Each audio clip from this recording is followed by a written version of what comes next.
وہ بخاری مسلم میں وہ جو لمبی حدیث ہے جو نبی علیہ السلام اپنی بیویوں سے ناراض ہو گئے تھے، ایلا کیا تھا 1 مہینے کے لیے، گھر کی چھت پہ شفٹ ہوئے، سیدنا عمر ملنے گئے تو نبی علیہ السلام کے اوپر کرتا بھی نہیں تھا، صرف تامت تھی، اور آپ ایک کھجور کی چٹائی پہ لیٹے ہوئے تھے، اٹھے تو کمر مبارک پہ چٹائی کے نشان تھے۔ سیدنا عمر نے رونا شروع کر دیا، اللہ کے رسول صلی اللہ علیہ وآلہ وسلم کیسر و کسریٰ دنیا کے مزے لوٹ رہے ہیں اور آپ اللہ کے پیغمبر ہو کے آپ کی یہ حالت ہے۔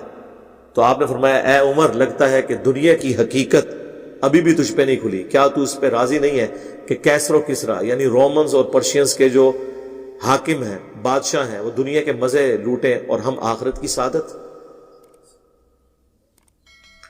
حضرت عمر کو جب یہ بات نبی علیہ السلام کہہ رہے تھے کہ لگتا ہے ابھی بھی دنیا کی حقیقت تم پہ نہیں کھلی، تو بعد والے لوگ تو پھر کسی کھاتے میں نہیں، لیکن پھر جناب حضرت عمر کی پھر ایسی حقیقت کھلی دنیا کی، ان پہ نہ حرام کھایا نہ کسی کو کھانے دی۔ حضرت ابو بکر کی للہیت آپ دیکھیں، پوری زندگی جس بندے کی وجہ سے حضرت ابو بکر کو ذہنی ٹینشن رہی ہے وہ حضرت عمر ہے۔ آپ جتنی احادیث اٹھا کے دیکھیں، حضرت ابو بکر کے ساتھ ہمیشہ اختلاف رائے حضرت عمر نے کیا، وہ بخاری مسلم میں نہیں آتا؟ صحیح بخاری میں وہ مشہور حدیث ہے جس پہ وہ آیات نازل ہوئی تھی، لا ترفعوا اصواتکم فوق صوت النبی۔ وہاں پہ حضرت ابو بکر نے مشورہ دیا، یا رسول اللہ فلاں قبیلے کا امیر فلاں کو مقرر کریں، کیونکہ وہ نیو مسلم قبیلہ تھا۔ نبی علیہ السلام کی عادت تھی کہ آپ کوئی بھی نیو مسلم ہوتا تھا نا، اس قبیلے کا ایک امیر مقرر کرتے تھے تاکہ بعد میں اس سے کمیونیکیٹ کر کے تو قبیلے تک بات پہنچے۔ حضرت عمر نے کہا نہیں یا رسول اللہ فلاں بندہ زیادہ بہتر ہے۔ اس پہ حضرت بکر نے کہا کہ تم ہمیشہ میری بات کی مخالفت کرتے ہو۔ بس اسی چپکلش میں آوازیں بلند ہوئیں، لیکن آوازیں وہاں بلند ہوئیں جو اس کائنات میں اللہ کے بعد سب سے ریسپیکٹیبل پرسنالٹی محمد رسول اللہ صلی اللہ علیہ وآلہ وسلم۔ قرآن نازل ہو گیا کہ نبی کی آواز سے بھی اپنی آواز کو بلند نہیں کرنا، لا ترفعوا اصواتکم فوق صوت النبی، اور اگر تم نے اپنی آواز کو نبی کی آواز سے بلند کیا تو تمہارے اعمال برباد کر دیے جائیں گے اور تمہیں خبر بھی نہیں ہوگی، اور ان سے ایسے گفتگو نہیں کرنی جس طرح تم آپس میں کرتے ہو۔ یہ نہ ہو کہ ابو بکر عمر یہ سمجھ لیں کہ یہ تو ہمارا داماد ہے اور بچوں کی جگہ ہوتا ہے داماد، نہ وہ اللہ کے رسول ہیں۔ ہاں جی، اما عائشہ نے کبھی نہیں کہا کہ میرے خاوند نے فرمایا، کیا کہا؟ قال رسول اللہ۔ سیدہ فاطمہ نے یہ نہیں کہا کہ میرے ابا جی فرماتے تھے، نہیں، قال رسول اللہ صلی اللہ علیہ وآلہ وسلم۔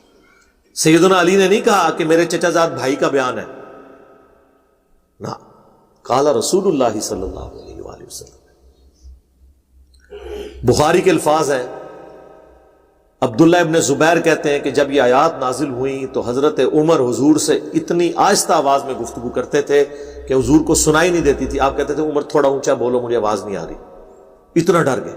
پھر اللہ نے ساتھ ہی ڈگری دے دی، ان الذین یغضون اصواتهم عند رسول اللہ، بے شک جو لوگ اپنی آوازوں کو دھیما رکھتے ہیں اللہ کے نبی کے حضور، وہی لوگ ہیں جن کے دلوں کو اللہ نے تقوی کے لیے چن لیا ہے، ان کے لیے مغفرت ہے، اجر عظیم ہے۔ یہ وہ آیات ہیں جو روزہ شریف پہ آج بھی لکھی ہیں، بلکہ ابھی یہ جو سعودی حکومت نے دوبارہ رینوویٹ کروایا نا، یہ ساری آیات نا روزہ شریف کی جالیوں کے اوپر انہوں نے ساری ترتیب سے لکھ دی کہ قبر رسول پہ بھی کوئی شخص اپنی آواز کو بلند نہیں کرے گا۔ تو وہ بات کہاں سے کہاں شروع ہوئی تھی؟ نبی علیہ السلام کی یہ رسپیکٹ ہے۔ تو میں وہ بات اس سے شروع کی تھی کہ اتنا کنفلکٹ اپنے دور خلافت میں بھی حضرت عمر ہر جگہ حضرت بکر کے ساتھ اختلاف رائے رکھتے تھے، خالد ابن ولید کے مسئلے پہ بھی کہ یہ اپنی مرضی کرتا ہے، خلیفہ کو نہیں پوچھتا، اور پھر کہتے تھے کہ اگر میں آپ کی جگہ ہوا نا سب سے پہلے میں اس کو ہٹاؤں گا، چھوڑوں گا نہیں، پھر ہٹا بھی دیا۔ اور دوسری طرف حضرت ابوبکر کیا کہتے تھے کہ ماؤں نے کوئی شیر پیدا ہی نہیں کیا جو خالد بن ولید جیسا ہو، وہ لاڈلے۔ لیکن یہ سارے کنفلکٹس کے باوجود ہونا تو یہ چاہیے تھا کہ جب حضرت ابوبکر پہ بیماری آئی تو کسی اور بندے کو تو خلیفہ نامزد کرتے، عمر کو نہ بناتے۔ ایک بندے کو یار ایک نیگیٹو سائیکالوجی ڈیولپ ہو جاتی ہے کہ تو ہر مسئلے میرا اختلاف کیتا ہے، ہوں میری واری آئی ہے نا تو میں اپنی مرضی کا بندہ نامینیٹ کراں گا۔ سارے صحابہ سے مشورہ کیا، حضرت عمر سے نہیں کیا،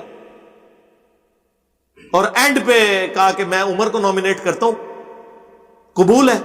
پہلے تو سارے کہہ رہے جیسے ہمیں لوگ کہتے ہیں کہ جن سب کو کام دسو دین دا بڑا شوق ہے کرنے دا کام دسنے دوبارہ کال ہی نہیں آتی اے جی انگریزی ترجمہ کرنا کرو اے جی لکھنا ہے لکھو تو وہ شروع میں جوش چڑھتا ہے. جب حضرت بکر نے نامینیٹ کیا کہ یہ ہے بندہ, کیونکہ یہ مشورے سے ہوا ہے, یہ ڈکٹیٹرشپ نہیں تھی, سارے صحابہ سے اس وقت قبائل کے سردار سے ہی پوچھا جاتا تھا نا, سارے قبیلوں کے سردار جب کہہ رہے ہیں کہ عمر کو بنا دیں, یہ نہیں کہا, یہ کہا کہ آپ ہمارے خیر خواہ آپ جس کو بھی بنا دیں. جب بنایا تو پھر چیما گوئی شروع ہو گئی کیڑا بندہ لاتا ہے ساڑھے تے, تو بڑا ڈنڈ ہے. پھر حضرت بکر نے کہا کہ ایک طرف تم کہتے ہو میں تمہارا خیر خواہ ہوں, اچھا وہ میرا خیال ہے وہ بھی سوچ رہے ہوں گے کہ عمر کو تو نہیں یہ بنائیں گے. ظاہر ہے ادھر بھی جو مشورے دیتا ہے نا بندے کو بار بار, آپ ہمارے پولیٹیشینز کو بھی دیکھ لیں, جو بندہ ان کی پالیسی سے اختلاف کرتا ہے نا سب سے پہلے اس کو پوسٹ ہٹاتے ہیں, جدھر موقع ملتا ہے وہ کہتے ہیں یار ان تو سائڈ تے کرنا, یہ تو جان چھوڑاؤ یار, یہ بڑے مشورے دیتا رہتا ہے منو. تو وہ ایکسپیکٹ نہیں کر رہے تھے حضرت عمر کو ہی, اور حضرت عمر سے نہیں پوچھا. حضرت عمر ناراض ہو کے آپ نے مجھ سے پوچھے بغیر نامینیٹ کر دیا ہے. تو حضرت ابوبکر نے کہا مجھے اگر یہ بات پتہ ہوتی نا, میرے علم میں کہیں یہ بات کونے میں بھی ہوتی نا کہ تم خلافت کی خواہش رکھتے ہو تو میں تمہیں نامینیٹ ہی نہ کرتا. مجھے پتا تھا میں تمہیں پوچھوں گا اور تم انکار کرو گے. بہرحال اب یہ میں نے نامینیٹ کر دیا. اور پہلی نصیحت کی اتق اللہ یا عمر, اے عمر اللہ سے ڈرنا. اور ڈرتے ہوئے یہ چیز ذہن میں رکھنا کہ اگر ایک بندہ بھی جنت میں جا رہا ہے تو اللہ کی رحمت سے امید رکھنا کہ وہ تم ہو, اور اگر ایک بندہ بھی جہنم میں جا رہا ہے تو ڈر جانا کہ تم نہ ہو. تو یہ لوگوں میں للہیت تھی. ہم لوگ تو بس اس قسم کی باتیں ہی کرتے ہیں. تکلیفیں جن لوگوں نے اٹھائی ہیں نا جی, ان کے نام آج تک زندہ ہیں. رضی اللہ عنہ ہم انہیں کہتے ہیں, علیہ السلام کہتے ہیں.